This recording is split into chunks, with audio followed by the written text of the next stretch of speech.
how to turn on or turn off emergency alerts on Samsung Galaxy S26 Ultra. So let's start the video. First of all, go to app library. Now here, so click on settings app.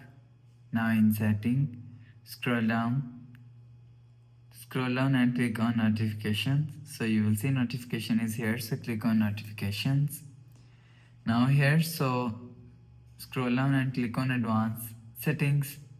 So after click on advanced settings, so scroll down and click on, you will see last option is wireless emergency alert is here, so click on wireless emergency alert. So you will see, so if you want to turn on or turn off wireless emergency alert, so if you want to turn off emergency alert, so turn off this button.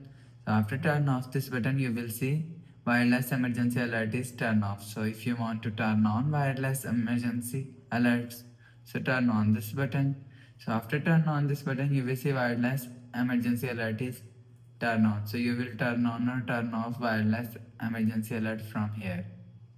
So after the process, go back to home screen, refresh phone. So that's how you can turn on or turn off wireless emergency alerts on Samsung Galaxy S26 Ultra.